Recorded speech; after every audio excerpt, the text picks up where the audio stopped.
பாரத மாதாவை விட்டுவிட்டார் மோடி என்று பேசுகிறார்கள் காங்கிரஸில். 50% வரியை 18 ஆக்கியதன் மூலம் இந்தியா மீண்டும் தலை நிமிர்ந்து விட்டது. இதில் பணிந்து போனால் என்ன? அவன் என்ன இருந்தாலும் பெரிய எண்ணம் தானே. கிரிக்கெட்டில் ஜெயிக்கிறது தான் தேசபக்தின்னு நினைப்பேன். எனக்கு போரில் தோற்றா தான் நான் வருத்தப்படுவேன். கிரிக்கெட்டில் நான் நல்லா பந்து வீசினா அடிச்சுட்டு போகிறேன், ஜெயிச்சுட்டு போகிறேன். இப்போ என்ன வந்துருச்சு? ஆஸ்திரேலியா ஜெயிக்கலாம், இங்கிலாந்து ஜெயிக்கலாம், ஜெர்மனி ஜெயிக்கலாம், ஆனால் பாகிஸ்தான் ஜெயிக்கக்கூடாதா?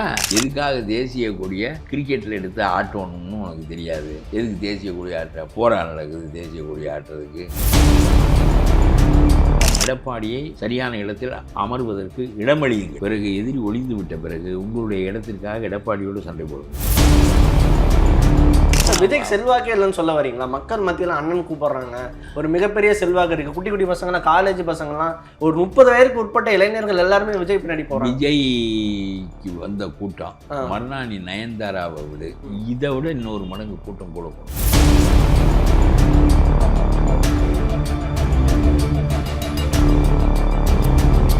வணக்கம். இன்னைக்கு நம்ம கூட தமிழ்நாடு தன்னுரிமை கழகம் திரு கருப்பையா அவர்கள் இணைந்திருக்காரு. தமிழக அரசியல் பற்றி பல்வேறு விஷயங்களை அவர்கிட்ட கேட்டு தெரிஞ்சுக்க போகிறோம்.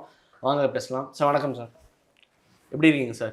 சார், இப்போ உங்களோட இன்டர்வியூஸ் நிறைய பார்த்துருக்கோம் சார். உங்களோட என்ன ஓட்டங்கள், நீங்கள் அரசியலை பற்றி எப்படி பார்க்குறீங்க அப்படின்றத இன்னைக்கு யங்ஸ்டர்ஸ் நிறைய பேர் பார்க்குறாங்க. அதில் வரக்கூடிய கமெண்ட்ஸ் எல்லாமே பார்க்குறோம். அந்த வகையில் சில விஷயங்கள் பற்றி உங்கள்கிட்ட பேசணும் தான் சார் வந்திருக்கோம். சார், இன்னைக்கு தமிழக அரசியலில் பார்த்தீங்கன்னா பாஜக அதிமுக கூட்டணியோட ஒரு மாநாடு திருச்சியில். ஆனால் அந்த மாநாட்டில் அவரோட ஃபோட்டோ இடம்பெறலன்றது ரொம்ப பெரிய இதுவாக போயிட்டு இருக்கு. இதுக்கு முன்னாடி பாஜக மோடி வர்ற மாநாடு தானே? ஆமாம் சார், அந்த மாநாடு தான் சார், அந்த கட்சி மாநாடு. கட்சி மாநாடு. அது வந்து இந்த சட்டமன்ற தேர்தலையொட்டி இடம்பெறக்கூடிய மாநாடு அது. அதில் அவங்க அதிமுகவோட கூட்டணி கட்சிகள், பாஜக கூட்டணி கட்சிகள் எல்லாமே இடம்பெற்றிருக்காங்க. அதில் வந்து பார்த்தீங்கன்னா இவரோட இபிஎஸ் அவர்களோட ஃபோட்டோ இடம்பெற. சரி, அது ஒரு இருக்கட்டும். படம் இடம்பெற்றது இடம்பெறாது பற்றி அது ஒரு பெரிய செய்தி இல்லை. ஏன்னா இது ஒன்று மட்டும் நான் சொல்லுகின்றேன். பாஜக எதிர்ப்பு அரசியலைத்தான் திமுக நடத்துகிறது. எதற்கெடுத்தாலும் பாஜக இங்கே வந்து விடும், பாஜக இங்கே வந்து விடும், பாஜகவினுடைய ஆட்சி உருவாகிவிடும், அதற்கு இந்த தேர்தல் இடமளித்து விடும் என்பது போல ஏற்கனவே சில கொள்கைகளுக்கு தமிழ் மக்கள் எதிர்ப்பாக இருந்து பழக்கப்பட்டவர்கள். பெரும்பான்மையாக ஒரு 50-60 ஆண்டுகளாக திராவிட இயக்கங்களினுடைய ஊழல்களுக்கு இடையே ஒரு கருத்து ஒன்று இங்கே உருவாகி இருக்கிறது. திராவிட இயக்கங்கள் ஊழலில் ஐயோ உலகங்காணாத அளவுக்கு பெருகி செய்கின்றவர்கள். ஆனாலும் ஒரு கருத்து உருவாகி இருக்கிறது. அந்த கருத்து பாஜகவுக்கு எதிரான கருத்து. அவர்கள் இந்துத்துவத்தை போற்றுவார்கள். இங்கே இந்து என்ற சொல் ஒரு எதிர்நிலை உடையது. இப்படி பல நிலைகள் இருக்கின்றன. நான் ஒன்று சொல்லுகிறேன், மோடியினுடைய ஆட்சி, அவருடைய நிலைப்பாடுகள் பூராவும் தவறானவை என்ற நிலை 1-2 விமர்சனத்துக்குரியவையாக இருக்குமே தவிர மற்றபடி ட்ரம்பை அவர் கையாளுவதோ இந்த போரை கையாளுவதோ இந்திய மக்களின் நன்மையை அடிப்படையாக கொண்டதே தவிர அவருடைய மானாபிமானத்தை அடிப்படையாக கொண்டதில்லை. நான் யார், நான் என்ன, அவருக்கு என்ன, நானும் காலை மேலே போட்டு உட்கார்ந்து கொள்வேன் என்று நான் சொல்லுகிறேன். ட்ரம்பிடம் அவர் இசைந்து போனாலும் தனிந்து போனாலும் அது இந்திய மக்களின் நன்மைக்காக. திருப்பூர் சட்டியும் பனியனும் ஏற்றுமதி ஆவதற்காக, ஆம்பூரில் இருக்கிற செருப்பு ஏற்றுமதி ஆவதற்காக, தமிழ்நாட்டினுடைய பொருள்களெல்லாம் அயல் நாட்டுக்கு போவதற்காக 50% வரி விதிப்பதை 18% ட்ரம்ப் ஆக்கினால் பயனடைகிறவர்கள் தமிழ் மக்களும் குஜராத்திகளும் மராத்திகளும் இந்திய மக்களும் என்றால் தனிந்து போன மோடி பாராட்டுக்குரியவரே தவிர பழிப்புக்குரியவர் இல்லை என்பது என்னுடைய கருத்து. நான் அந்த கட்சியை சேர்ந்தவனும் இல்லை, நான் என்னை இந்து என்று நினைக்கின்றவனும் இல்லை. அது வேறு. புரிகிறதா? எந்த ஒரு தலைவனும் தன்னுடைய நான் யார் தெரியுமா என்றெல்லாம் கேள்வி இல்லை. நீ செயல்பட்டால் யார் பாதிக்கப்படுவார்கள், நீ சிறப்பாக நடந்து கொண்டால் யார் வலிமை அடைவார்கள் என்பதுதான் கேள்வி. நான் என்ன ஐ ஆம் ஈக்குவல் டு ட்ரம்ப் என்று சொல்வதன் மூலம் இந்தியா பாதிக்கப்படும் என்றால் நீ தனிந்து கொடுத்து இந்திய மக்களை மேன்மைப்படுத்துவதுதான் நோக்கமாக இருக்க வேண்டுமே தவிர உன்னுடைய அவர்களெல்லாம் கேட்கிறார்கள், பாரத மாதாவை விட்டுவிட்டார் மோடி என்று பேசுகிறார்கள் காங்கிரஸில். ருஷ்யாவிடமிருந்து ஒரு மாதத்திற்கு எண்ணெய் வாங்கிக்கொள் என்று சொன்னால் இப்படி மண்டியிட்டு முழந்தாளிட்டு ஆட்சி நடத்துவது தேவையா என்று கேட்கிறார்கள். நான் கேட்கிறேன், அவனுக்கு நமக்கும் ஒரு ஒப்பந்தம் இருக்கிறது. உனக்கு வரியை குறைக்கிறேன். அந்த வரியை குறைப்பதினாலே தான் இந்தியா தப்பித்தது. இந்திய பொருள்களெல்லாம் அமெரிக்காவை சார்ந்து தான் இருக்கின்றன. புரிகிறதா? அதனாலே 18% வரி விதித்ததன் மூலம் நம்முடைய ஏற்றுமதி பழைய நிலையை அடைந்து விட்டது.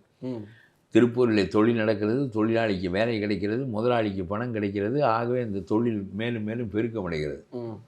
இது பேச்சுக்கு திருப்பூர் என்று சொல்கிறேனே தவிர குஜராத்துக்கும் பம்பாய்க்கும் எல்லா இடத்திற்கும் அது பொருந்தும். கர்நாடகாவுக்கும் ஆந்திராவுக்கும் பொருந்தும். 50% வரியை 18 ஆக்கியதன் மூலம் இந்தியா மீண்டும் தலை நிமிர்ந்து விட்டது. இதில் பணிந்து போனால் என்ன? அவன் என்ன இருந்தாலும் பெரிய எண்ணம் தானே. நானும் அவனும் ஈக்குவல்னு வாயால் நீ சொல்லிக்கலாமே தவிர வாயால் தான் நானும் சிலோன்னு ஒன்றுன்னு வாயால் சொல்லி கொண்டாலும் இந்தியாவை கண்டா மிரடுறான்லவன். நானும் சீனாவும் ஒன்றுன்னு சொல்லி கொண்டாலும் சீனா நம்மளை விட கூடுதலாக தானே இருக்கேன். நான் என்ன சொல்கிறேன், நம்ம நாட்டு மக்களுக்கு எது இசைந்தது, எது நன்மையானது? நமக்கு 18% வரிக்கு நம்முடைய பொருட்களெல்லாம் ஏற்றுமதி ஆவது நம்முடைய நாட்டை வளப்படுத்தும். அவரிடம் உங்களுக்கு அடுத்தது 2வது நாக்கால் நம்ம உட்கார்ந்து கொண்டா என்ன இப்போ குடிமொழி போச்சுன்னு கேட்குறேன் நான். ரஷ்யாவிடம் எண்ணெய் வாங்குவதற்கு அமெரிக்கா 1 மாதம் உனக்கு விலக்களிக்கிறது என்றால் ஆமாம் என்று கேட்டுக்கொள்கிறாய் என்றால் இந்தியாவினுடைய வர்த்தக கொள்கையை தீர்மானிப்பது அமெரிக்காவா இந்தியாவா என்று கேட்கிறார்கள். ஏற்கனவே நமக்கு ஒரு ஒப்பந்தம் இருக்கிறது. என்றைக்கு 18% வரி குறைப்புக்காக நாம் இசைந்து போய்விட்டோமோ அப்புறம் என்ன இதில் 1 மாத எண்ணெய் வாங்கினதில் மட்டும் என்ன உனக்கு புதிய சுயமரியாதை வருது? நான் கேட்குறேன்.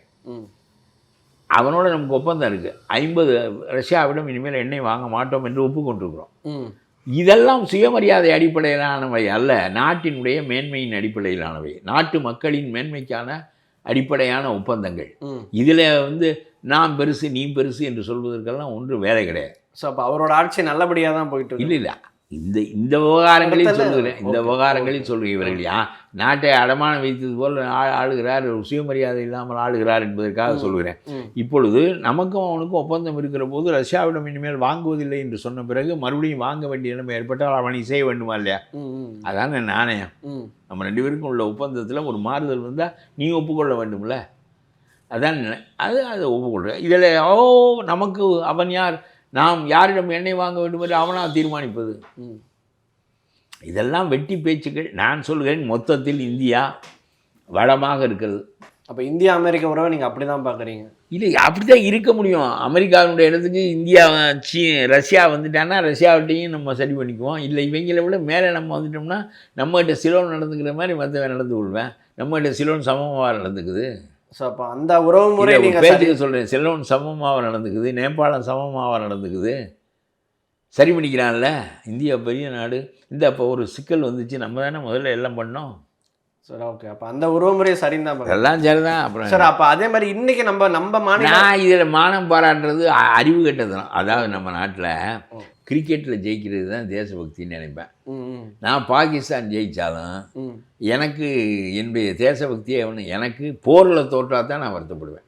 இந்தியா போரில் தோற்றால் தான் நாம் வெந்து இழ வேண்டுமே தவிர, வேகம் கொண்டு இழ வேண்டுமே தவிர, ஸ்போர்ட்ஸ்லாம் அது கிரிக்கெட்டில் நான் நல்லா பந்து வீசினா அடிச்சுட்டு போகிறேன், ஜெயிச்சுட்டு போகிறேன். இப்போ என்ன வந்துருச்சு, ஆஸ்திரேலியா ஜெயிக்கலாம், இங்கிலாந்து ஜெயிக்கலாம், ஜெர்மனி ஜெயிக்கலாம், ஆனால் பாகிஸ்தான் ஜெயிக்கக்கூடாதா?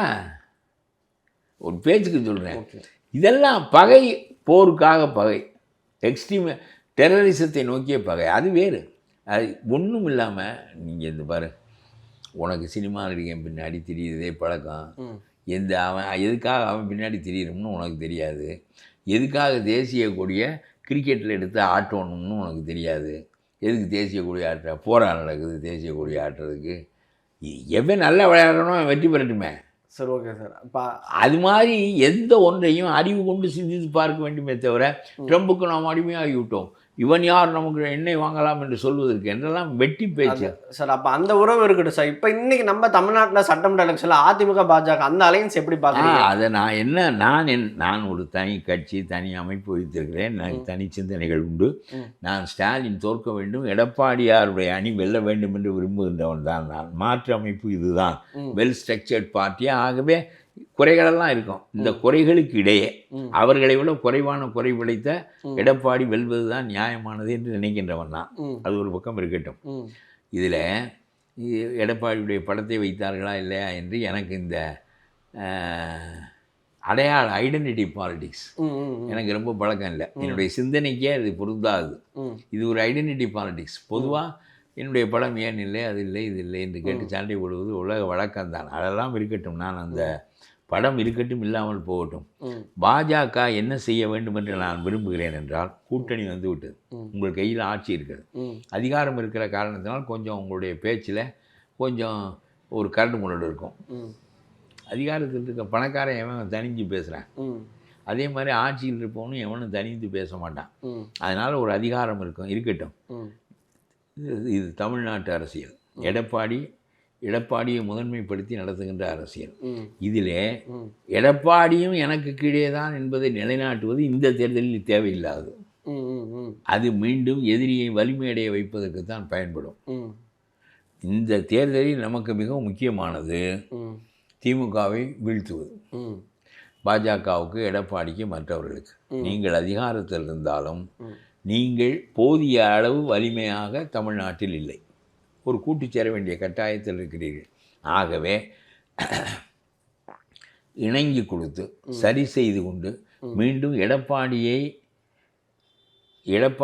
வலுவிழக்க செய்கின்ற காரியங்களை செய்யாமல், நான் வார்த்தைகளை தேர்ந்து சொல்கிறேன், எடப்பாடியை வலுவிழக்க செய்கின்ற காரியங்களை செய்யாமல் நாம் இணைந்து நின்று எதிர்கட்சி வெல்வதற்கும் ஸ்டாலின் அகற்றப்படுவதற்கும் வேலை செய்ய வேண்டுமே தவிர, இதில் நான் பெரிது என்று காட்டிக்கொள்வது, நீங்கள் அதிகாரத்தில் இருப்பதனால் பெரிதாக இருந்தாலும் சரி, வசதியில் பெரிதாக இருந்தாலும் சரி, உங்களுடைய நோக்கம் Stalin should be removed from power என்பது நோக்கமாக இருந்தால், நமக்குள் யாரையும் கீழ்மைப்படுத்துவது, மேன்மைப்படுத்துவது, வலுவிழக்க வைப்பது, வலுவிழக்க வைத்தல் தான். கீழ்மைப்படுத்தல் என்பது இங்கே கிடையாது. வலுவிழக்க வைத்தல் அல்லது நான் தான் உன்னை விட கூடுதல் என்று காட்டிக்கொள்ளல், இதன் மூலம் தன்னை நிலைநாட்டிக் கொள்ளல். இந்த வேலையை அண்ணாமலை செய்தார் போன தடவை. இந்த தடவை விஜய் செய்யக்கூடாது என்பதுதான் என்னுடைய கருத்து.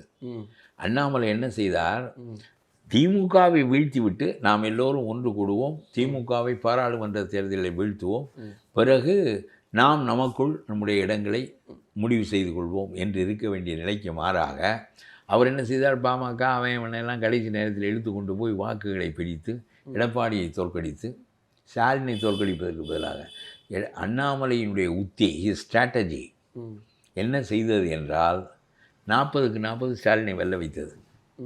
அதனால் நியாயமாக அண்ணாமலை நீக்கப்பட்டது சரிதான். அது அவர்களுக்கு புரிந்தது. 4 எம்எல்ஏ 4 எம்பி உனக்கு வந்திருக்கலாம், 6 எம்பி பாமகவுக்கு வந்திருக்கலாம், 10-15 எம்பி அதிமுகவுக்கு வந்திருக்கலாம். இப்படி நடக்க விடாமல் நாங்கள் தான் பெரிது, எங்களால் முடியும், நாங்கள் பணம் வைத்திருக்கிறோம், 4 பேரை நாங்களும் விலைக்கு வாங்க முடியும், கூட்டு சேர்க்க முடியும் என்று சொல்லி கடைசி நேரத்தில் கொஞ்சம் சென்ட்ரல் கவர்மெண்ட் வேண்டும் என்று நினைக்கிற அவர்களையெல்லாம் சேர்த்து கொண்டு நீ 40க்கு 40 ஸ்டாலினை வெல்ல வைத்தது யார்? எடப்பாடியினுடைய பலவீனம் அல்ல, அண்ணாமலையினுடைய தவறான உத்தி. அதே வேலையை இப்பொழுதும் செய்து விடாதீர்கள். நீங்கள் இப்பொழுது கூட்டு சேர்ந்து விட்டார்கள். ஆகவே அண்ணாமலையை போல வாக்கை பிரித்து 40க்கு 40 வெற்றி பெற வைப்பது என்பது இனிமேல் நடக்காது. ஆனாலும் கூட படம் எடுக்கிற போது கொஞ்சம் ஒருத்தர் மறைத்து கொண்டிருந்தால்ப்பா, கொஞ்சம் விலகப்பா, மறைக்குதுப்பா என்று சொல்வது போல எடப்பாடியை மறைத்து கொண்டு இருக்காமல் இந்த தேர்தல் அவருக்கான தேர்தல், அவருக்கான முக்கியத்துவம் கொடுக்கணும்னு நினைக்கிறேன். முக்கியத்துவம் உடையவர் தான் அவர், புதிதாக கொடுக்க வேண்டியதில்லை. அதை முழுமைப்படுத்துங்கள் என்று நான் சொல்லுகிறேன். முழுமைப்படுத்துங்கள், ஸ்டாலினை நீக்குங்கள், பிறகு உங்களுக்கும் எடப்பாடிக்குமான அரசியலை பிறகு தீர்த்து கொள்ளுங்கள்.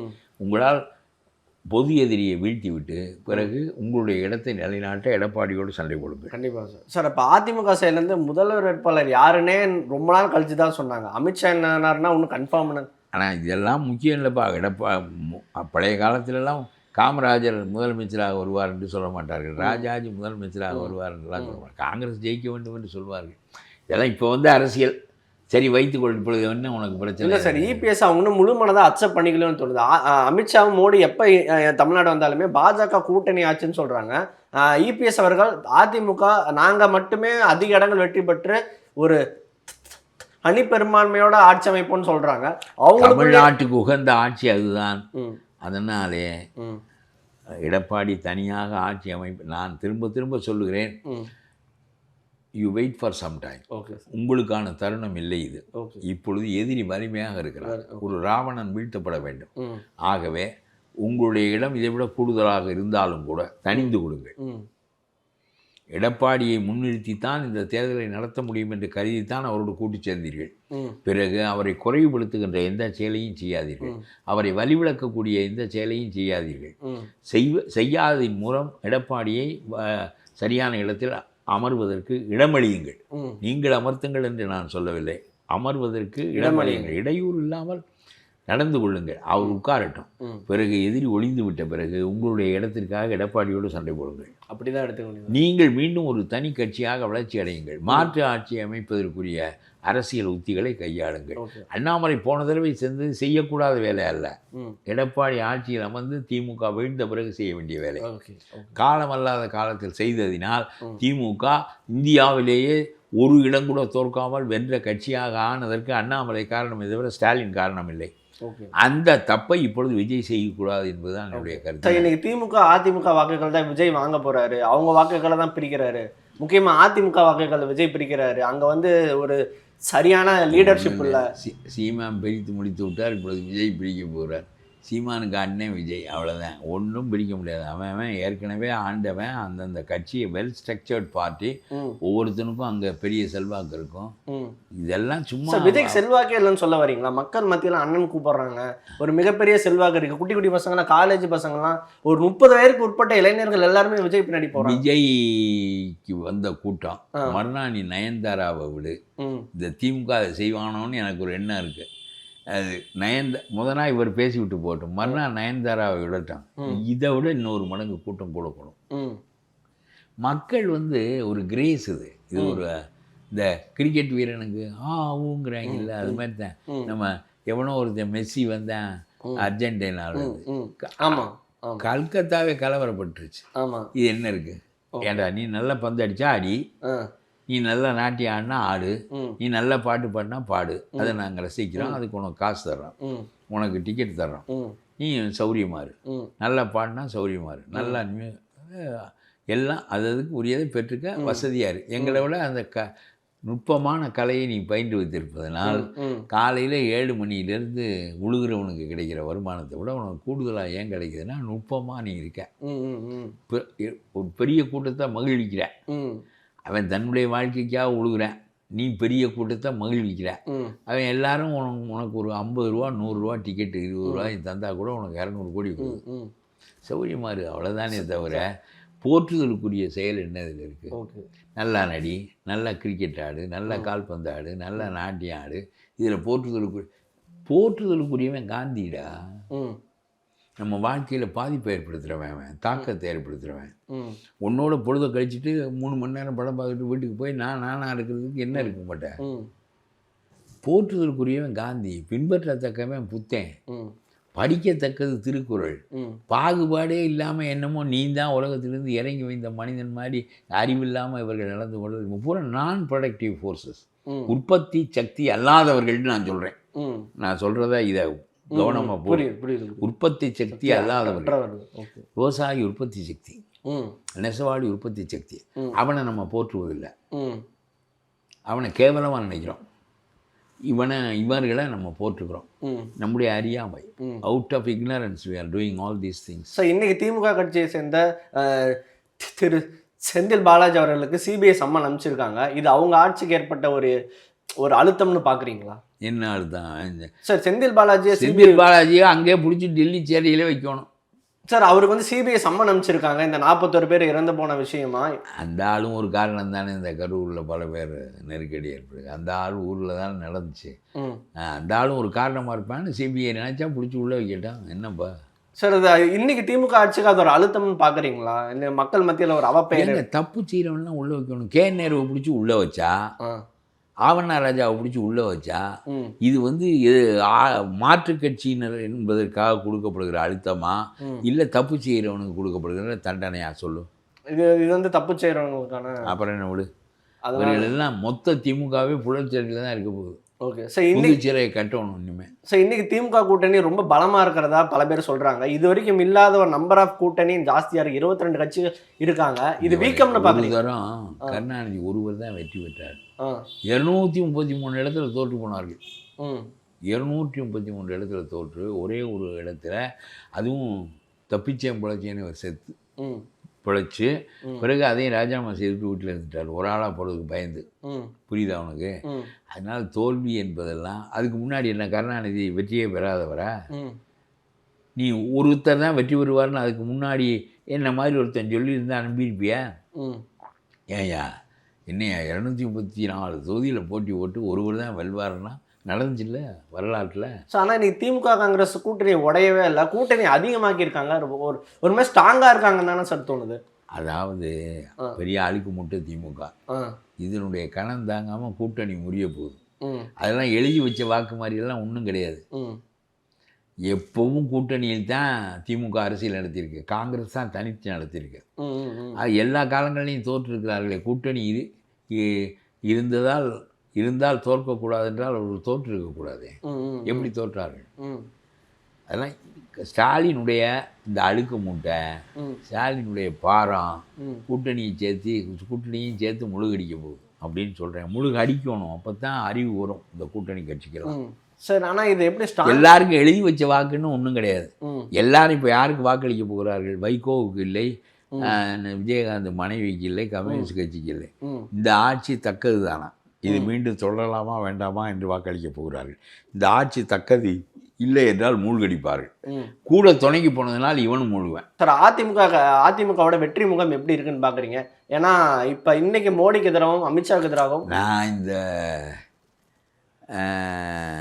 மேச நட்சத்திரத்துக்கு கிரக மாறுதல் வந்து விட்டது என்று பேசுகிறவன் இல்லைனா என்ன புரியுதா? எது நடக்க வேண்டும் என்று விரும்புகிறோமோ, எது நடந்தால் நல்லது என்று நாம் நினைக்கிறோமோ அதை மட்டும்தான் நான் சொல்வேன். இவங்க பூரா அந்த லயோலா காலேஜ் கருத்து கணிப்பிலிருந்து நாட்டில் இருக்கிற கருத்து கணிப்பு பூரா ஃப்ராட், சுத்த பித்தலாட்டம். தற்செயலாக சரியாக இருந்தால் ஒழிய எல்லாம் 2 லட்சம் பேருடைய மனநிலையை சோழிங்கநல்லூரில் இருக்க 20 லட்சம் பேர் ஒரு தொகுதியில், இவனையெல்லாம் 2000 பேருக்கு வாக்கெடுப்பு நடத்துவதன் மூலம் நீ அறியவே முடியாது. நான் ஒரு ஆள், என்னுடைய மனநிலையை நீ பிரதிபலிப்பாயா? இல்லை, அப்படி கிடையாது. அதெல்லாம் சும்மா ஒரு பேருக்கு எடுத்து பார்ப்பாங்க. கிராமத்தில் ஒருத்தங்கிட்ட, நகரத்தில் ஒருத்தங்கிட்ட, படித்தவன் ஒருத்தங்கிட்ட, படிக்காதவன் ஒருத்தங்கிட்ட எடுத்து பார்ப்பாங்க. இதெல்லாம் ஃப்ராடு. நான் எது நடக்க வேண்டும் என்று விரும்புகிறேனோ அதை சொல்லுகிறேன். ஸ்டாலின் மூழ்கடிக்கப்பட வேண்டும். அவர்களெல்லாம் மொத்தமாக புழற்சிறையில் இருக்க வேண்டியவர்கள். இதுதான் என்னுடைய கருத்து. அது நடக்க வேண்டும் என்பதை நோக்கி நான் பயணப்படுகின்றேனே தவிர, நடக்கவில்லை என்றால் நாட்டுக்கு கேடு, நடந்தால் நாட்டுக்கு நல்லது. அவ்வளவுதான். இருப்பதற்குள் நல்லது. நான் ஒன்றும் விண்ணுலகிலிருந்து இயேசு சொன்னது போல இறையரசு வரப்போகிறது என்று நான் சொல்லவில்லை. அப்படி ஒன்றும் இல்லை. எல்லாம் குறைவுடைய மனிதர்கள் தான். அவனுக்கு இவன் தேவையில்லை. நான் சொல்கிறது பிடுங்க. குரங்க பார்த்தா பயப்படுவோம், பிடிங்கின்னு போயிடும். என்ன வேறு சின்ன இதை பார்த்தா பயப்பட மாட்டான். அது மாதிரி தான் அது. ஓகே சார், இவ்வளோ நேரம் உங்களோட இன்டர்வியூக்கு ரொம்ப ரொம்ப நன்றி சார். இதே மாதிரி இன்னொரு சந்திப்பு. நன்றி சார்.